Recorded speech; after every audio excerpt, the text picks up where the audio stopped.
This is All Indiana Sports. Oh, here we are. Here we go. The Pro Bowl happened on a Tuesday Yeah, this year. very weird. Very weird. I don't know how I feel about it. I was just going about normal life. I'm like, oh, wait, the Pro Bowl song. Okay. And the AFC quarterbacks were from the Bengals and the Browns. And one quarterback that played for both of them this year. Mm-hmm. Very true. The Pro Bowl is now a joke. I think it's cool being flag football.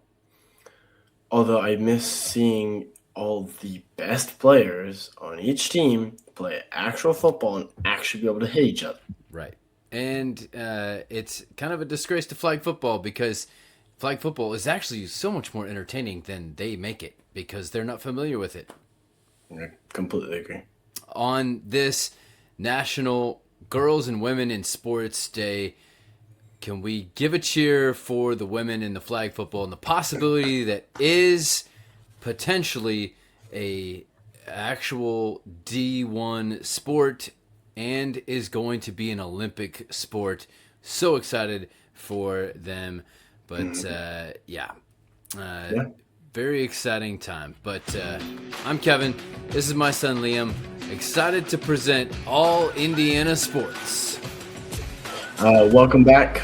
This episode, we will dig into our final Unstable Pick 6 of the year as we make our Super Bowl picks, as well as the NFL awards like Coach of the Year, Rookies of the Year, of course, the big one, the MVP. So let's go all in.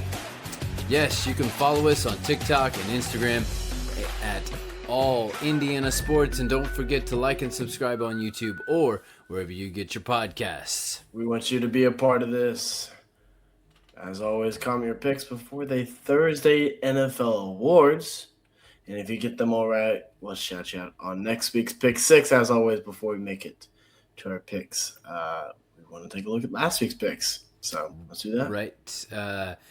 This is from a couple weeks ago. So we both picked the Patriots because the Broncos were without Bo Nix. And that happened. And I picked the Seahawks over the Rams. And I thought the Rams could get it done, and Charbonnet would be a big loss. Walker just filled in just fine. And so you got that one. That means going into our final pick 6 for, I believe, the 4th year in a row here. Yeah. We are tied. Yeah. You have two wins. I have one. I'm trying to catch up here. I don't want to fall too far behind. But it's definitely exciting for those of you who actually keep up with it. Oh, man, they're close again. Our first year, it came down to a third tiebreaker that we had to invent after the fact because we tied on the first one. We tied on the second one, so it was only the third one that we ended up being able to break the tie on. And it came down to the last pick every single year. It has been so close on a razor's edge. And it's not like we just sit there and pick the same picks. Throughout the season, we're all over the place. You'll be up, I'll be up, and we just land so close. So, before we get into the picks this week, a little bit of house cleaning. Our not-so-friend, Bill Belichick. Yeah. He did not make the Hall of Fame. That was not his reaction, although it was everyone else's reaction. How did you feel about it? So, don't like them, right? But I have mad respect for him. That's why I don't like him. He's such a good coach. I am shocked. I understand both sides of the story. Obviously, from a fan's point of view, you're like, why is he not in? Because you heard Bill Belichick. You heard the name Bill Belichick all of the time. But what's been happening recently with him, I understand why they don't want to put him into the hall and kind of promote that. If you would like to go check that out, I don't know if we want to talk about that necessarily. Right. On our he's dating a younger lady. Yeah. and stuff. So, um, yeah, but I understand both sides of the story. See, to me, you didn't live through as much of it as I did. Very He true. was caught cheating. It was proven. And there is a saying, cheaters never prosper, so you cannot immortalize that at least on the first time, Yes. as everyone He'll, would want that he'll and reward that. he'll get it at some point, Right. but and not this year apparently. Right. And then coupled with that, I'm not sure if this made it an easier pill to swallow for Patriots fans or the sports world or tougher, but also the owner, Robert Kraft, did not make the Hall of Fame either. Now, the Hall of Fame is not officially announced, but it was leaked that these people did not make it. And, you know, I think this is more of a surprise than the Bill Belichick situation, although he had his own difficulties with massages and things. And so, once again, do you want to reward that? Apparently, the answer is no. Yep, standing on business, as the Right. kids say. And so then that leaves us with these questions as it pertains to the Hall of Fame. Will this finally be Reggie Wayne's year? I think this is his 5th year of eligibility now. Should be. That's what we've been saying. Is this his year? Yes. It will always be his year until he's in the Hall of Fame. I think this year is a lot harder than last year, though, actually. Well, there's less receivers, though. It's only Torrey Holt and him. And Larry Fitzgerald. Okay, three, fine. Okay. But Larry is 100% getting in. Right. Yes. That's my point with the is I like. Okay, think I thought that's- you were saying like no. he's not getting in. I was like, I think the issue is between Torrey and Reggie. But the biggest problem here is there's just too much talent. The fact is he should have been in earlier. should have been in last year at least. He has a whole season of stats just from the playoffs, right? A normal career of, a normal good year of stats just from the playoffs alone. And people would say, well, he had Peyton Manning throwing him the ball. Well, that didn't stop Marvin Harrison from getting in. And you know who played with Marvin Harrison at the same time? Reggie Wayne. And then he had another quarterback throw him the ball. And that was Andrew Luck. And he did really good with him. And then he was playing also with T.Y. Hilton at that same time. So he went from Reggie Wayne to T.Y. Hilton on the outside, opposite of him, and went from Peyton Manning to Andrew Luck and navigated the whole thing flawlessly. And he's a pretty good wide receiver coach right now, too. That is true. That is true. The other question then is Adam Vinatieri. Does he become the first kicker to make it into the NFL Hall of Fame? He is the best kicker of all time. He's probably one of the best talents in this. There is so much talent, you're right, with that. In this Hall of Fame, Luke Kuechly is up as well. There's a lot of people that I remember watching. Yeah. Whenever I was younger, that I'm like, okay, yeah, I remember those people. How's that make you feel? Makes me feel old. I'm 2 decades old. If I say 2 decades old, it sounds really old. But if you say 20, I'm not like that old, I guess. But there's just so much talent in this. Although I think Adam Vinatieri still is one of the most talented. He's the best kicker of all time. I don't see why he shouldn't be the first. All right. Well, with all that, it is now time to get into our pick 6 for this week. We're going to start with the NFL honors. We do this just to make it sure it is still 6. We are not going to pick the comeback player of the year, although could there be a potential cult representation here? Philip, yeah. Is Philip, does that count? I don't know what the criteria are now. Even if it does count, he doesn't get it. He didn't play enough games. All right.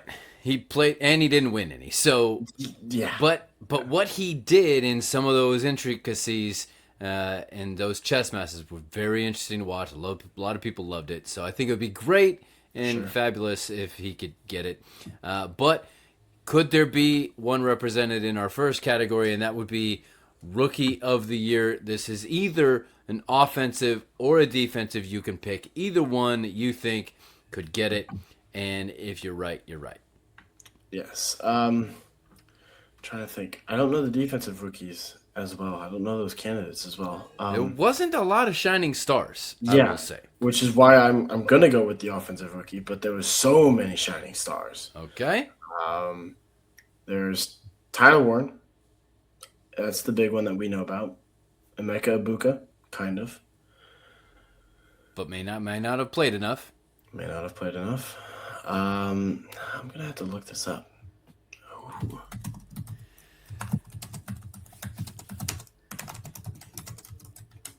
Let me see what I have in. Okay. Yeah. I got you now. Okay, never mind. Tyler Warren is not one of them. He should be. He should be, yes. Jackson Dart, Emeka Ibuka, Tyler Shuck, and Tetero. Tedero McMillan, yes. Okay, now that I know them. Jackson Dart did not play enough. Tyler Shuck, it's not a. These aren't. He's the rookie with the most concussions. Yeah, true. It would be Cam Scadaboo if Scadaboo didn't hurt his ankle. Uh-huh. But it's funny, it's the same team. Yeah. I don't think it'll be a quarterback. I don't think any of the quarterbacks played well enough. I don't think Emeka played enough. So it's between McMillan, who played pretty well all season. But I'm going to give it to Travion Henderson. I think made to the Super Bowl his rookie year. The number one back for that team, one of the biggest parts of the offense, allowing it to do what it can do. Great blocker as well. I think that's a very underrated talent of his. So I'm going to go Travion Henderson. I'm going to say that the greatest reason for the growth of Bryce Young is Tedero McMillan, and he was the most consistent throughout the season. Yeah. I personally, I know I have bias, would give it to Tyler Warren, and I think it's a shame he isn't even close to the top here.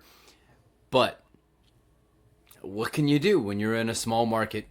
So Tedero McMillan is my pick. All right. Coach of the year. There's a lot of big ones here. This, to me, I'm going to go. I mean, obviously, you got the two guys in the Super Bowl. Yeah. You got the teams that made a huge turnaround with Liam Cohen. But I'm going to say the Titans are still kicking themselves and should still be kicking themselves for years that they let this guy get away, and it's Mike Vrabel. Okay. I like it. See, they say they don't go off of the playoffs. Right?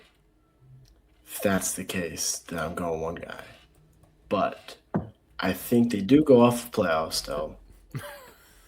Which is why I'm going to say Mike Vrabel, but I'm going to give an honorable mention to Ben Johnson. In the regular season, I think he was the best coach. He coached not the best regular season team, because there's teams with better records, but the hardest. In the key moments. Yes, the best, that's what I'm getting to. The Bears won, and I don't know how many clutch games. You thought they were out. They were not out at all, and that's because of Ben Johnson. They would not have been able to do that last year. It's Ben Johnson. All right. So it should be Ben Johnson, but they put playoffs in, so it's going to be Vrabel. Controversy there. I don't disagree with you. I mean, like we've talked about this. Why would you have your awards this late in the season if you weren't counting these things? Suspicion all around it. So that leads us then to the Offensive Player of the Year. We know who it was through the first 10 games. Yes. And that was Jonathan Taylor, hands down, without a doubt. But big slide because of the quarterback and offensive line situations. So who do you think it landed with? I think the offensive player of the year and the defensive player of the year is really easy to me. Offensive player of the year is about to get a Super Bowl ring. Jackson Smith and Jigba. Oh, you already let the cat out of the bag. I did. Jackson Smith and Jigma. I agree with you. I think it is JSN, so it's our first one that we actually agree on. Completely Now, agree on. right now, Now, remember, even though we disagreed, we don't have to be right. If it's one that we both get it wrong, and so we could still be tied at this point. Who knows? That's why we come up with the tiebreakers. Right. Defensive player of the year next, though. Defensive player of the year, like you said, this is absolutely so easy. I mean, he was the only player on his team that is really worth much of anything. And there's talk that he wants out. There's talk that he will stay there forever. I don't know where it's going to land. He deserves a Super Bowl ring. He deserves one, but I don't know if he'll ever get one if he stays. And I think that's becoming increasingly clear to him. And so it's Myles Garrett. It's Myles Garrett. We didn't even mention it yet. Single season sack record as well. There's a lot of asterisks on that just because of the extra game. I think if the season was shortened without the game, I think you would have gotten it still because you just play with more urgency at that point. There was an asterisk on Strahan's too. There was indeed. Favre fell down on purpose. Yep. But it will always be Lawrence Taylor, which, by the way, it's Lawrence Taylor's birthday today. Happy birthday, LT. I think Myles Garrett has it.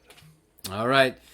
We're down to two more. The most important one award of the season and hotly contested throughout the season, very early on.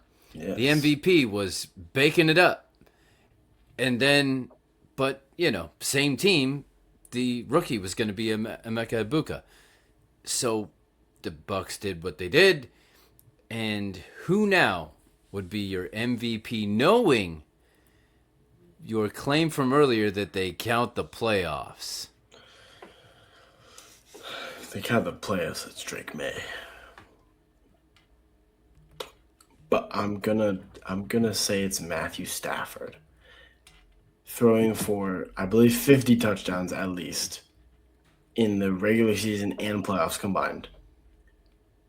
It hasn't been done in a long time. Yes, you have Devontae Adams throwing to Devontae and also throwing to Puka. But if you watch the tape, strictly use the eye test, you're not even going to think Drake May and Matthew Stafford would be the contenders. You would say, oh, Matthew Stafford is the guy because of the throws that he's making. More yardage, more touchdowns. I think more interceptions as well. But I'm not 100% confident on that. But Matthew Stafford, the way that he looks off the defenders, can no-look a pass as well, very consistently, which is very annoying because the Colts have played against the Rams a couple times in the past years. But I think Matthew Stafford has never gotten an MVP. Finally deserves one. He's gotten his ring. I'm gonna fact check you on that. I may be wrong. He might have gotten one. But I don't think he has. He may have gotten one with the Lions. He didn't get it with the Rams. That was Mahomes. You're correct. He has never won the MVP. Because the Lions never had MVPs whenever Stafford was there. And he didn't get one because Mahomes got one. I think it was Mahomes that year. Might have. I might be wrong on that too. I don't know.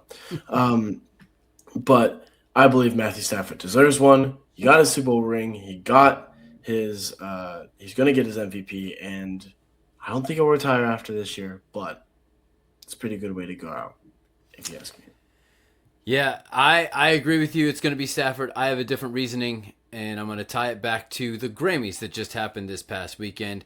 So many times at the Grammys, you will see they did this with Robert Plant, who was the frontman for Led Zeppelin several years ago. He came out with an album with Alison Krauss, and he won all the Grammys for it because everybody knew this is like his last opportunity, right? Now, there's a big difference between Robert Plant at 70, 80 years old and Matthew Stafford, but he's in his twilight of his career in the NFL. And so a lot of the people who would be voting on this would say, well, if not now, when? This is the best last opportunity that he has. And so out of that, I don't want to say out of pity, but with the sense of nostalgia on your side, we're going to give it to Stafford, thinking, well, the other candidate, Drake May, is in his second season, so he's got plenty more opportunities, right? Speaking of the Grammys, it was a mix. It was okay. I didn't really care for any of the performances. I didn't watch all of them, just kind of like highlights of them and stuff. But the highlight of it for me was Jelly Roll's speech whenever he won Country Album of the Year. I absolutely love that speech. I've watched it I don't know how many times, but that was definitely a highlight of it for me. Right. And now he's coming to Waco, Texas. He is indeed. Yep. Yeah. All right, so before we get into our last pick, I have to dish out for you a Kevin's Conspiracies. Now, All right. You may be familiar with this one, okay? Yes. Yeah. Okay. I do know that one. The Super Bowl logo theory. It's not at the bottom there, covered by our graphic, but it was relatively true this past year as well, where the NFL lets you know the teams that are going to be there by telling you through the colors of the logo. Okay. There were a few different logos that came out for this year, but all kinds of weird, funky colors, and so a lot of people thought, well, it's going to be a bright colored team like the Rams or the Chargers, something like that. Well, that doesn't really fit this year, okay? But there was this that was brought up. This is a picture that was put out by the NFL the day before the season started. All I know 32 teams represented, the Lombardi and Levi's Stadium in the background. And if you zoom in here, you can see the two people that are potentially closest. Now, I don't know about this because you would think Malik Neighbors is actually the closest. But the closest people here are Sam Darnold and Drake May. Yep. Yeah. Interesting, right? Now, Gardner here ended up not even with that team. Ended up going, 2-15 on the season between his two teams. Yeah. Not a good look for him or either one of those teams, honestly. But so with that conspiracy before you and out of the way, who do you think? You already said it, but let us know. Or is it my turn to go first?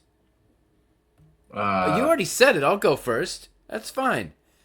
I'm going to go exactly with this picture and say Drake May and the New England Patriots are going to win the Super Bowl, not just because of the conspiracy. I think the conspiracy is real. I think that they told us already. But I'm also going to say that Robert Kraft is going to come out mad and ready to go. I don't know how that affects the owner all the way down to the team, but he's going to be extra motivated and motivate the team to go out and get the Super Bowl win.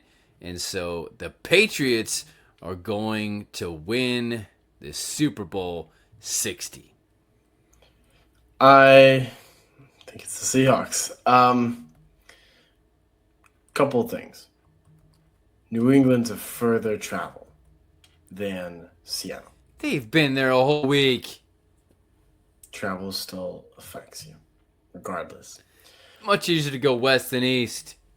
I agree, it is, but still, longer travel time. Especially on younger people, it can play a bigger factor. Even being there for a bit. Right. Seattle's defense is the best defense in the league. Yep. And they have the best receiver core in the league. All right. Sam Darnold keeps getting blessed with receiver cores. Now, I think Sam Darnold's a great quarterback. I'm nowhere near saying that it's the receivers, but that is part of it. If Sam Darnold had terrible receivers, he wouldn't be able to get anything done. That's just kind of how it is. They feed off of each other. And another little snippet, not to say, oh, this is why the Seahawks would win, but Sam Darnold was asked the question, 30 seconds left. You have the ball at the 1. You running it? He said, well, give me the situation. He said, if they had timeouts, they'd run it. No timeouts? He said, I'm the quarterback. I'm throwing the ball. So, which, in this scenario, I think he's right. I think strictly stats, I think the New England defensive line is pretty good. Compared to, I think the worst part of the Seattle Seahawks is their offensive line. So I would trust my receivers as well. And that's right. You got to say that going into the Super Bowl to boost confidence. So, all right, just so we have this on air, we are going to get our tiebreakers, okay? Yeah. So, tiebreaker, the total number of points, the over-under I think is set at 45.5. Total number of points in this game in the Super Bowl as our tiebreaker. I went first on the winner. You go first on the points. I'm trying to add up my score. 38. 38. Okay? And this is just so everybody knows, this is not closest without going over. This is just closest. Just closest, right.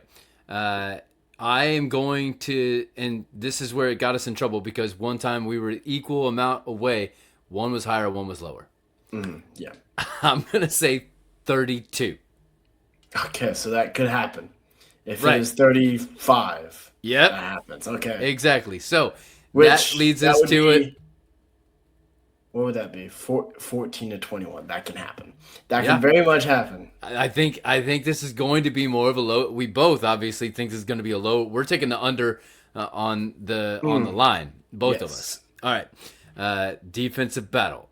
So that leads us to now our second tiebreaker, just in case here. Mm-hmm. The total number of turnovers. And keep in mind, we did this off air the first year, and we did it at the same time and said the same number of turnovers. Okay. Yep. So, it's my turn to go first. Well, we're gonna do this at the same time. Okay. So I'm assuming that it will fit on two hands at least, and so. No, it won't actually. No. Such a defensive. CJ Stroud isn't playing in this game, sir. You're right. My bad. All right. So on the count of, we're gonna go 1, 2, 3, and then show in front of our face. Go. 1, 2, 3, go. Like rock, paper, scissors, shoot. Okay. On shoot. You go on shoot. Okay. So 1, 2, 3, and then you show in front of your face so everyone can see the number of total number of turnovers in the game. Okay? Perfect. Yep. All right. 1, 2, 3. Okay. All right. So that will be the decider if it comes down to it. I have 3. You have 1. We didn't choose the same number, so if need be, we have that in the bag for our tiebreaker. We do. Because you never know with us. All right. Yep, exactly. Well, there you go. Run us through this last bit here. We want you to be a part of this for the last time this season. Comment your picks. right before the Thursday night NFL awards. And if you get them all right, we'll shout you out on next week's Pick Six. By the way, I got them all right last week, but it was only 2 of them. So That's true. Yeah, as we said, Yep. it's a little bit easier. yes, Well, it'll be easier. That is all that we have for today. We'll be back tomorrow with our candy stripe clear out look at IU basketball and their West Coast Tinseltown trip. And then we will close out the week with our keep the pace look at the Indiana Pacers and their up and down week, just like always. Yep. Well, this is Liam And this is Kevin. reminding you to stay all Indiana sports. This is All Indiana Sports.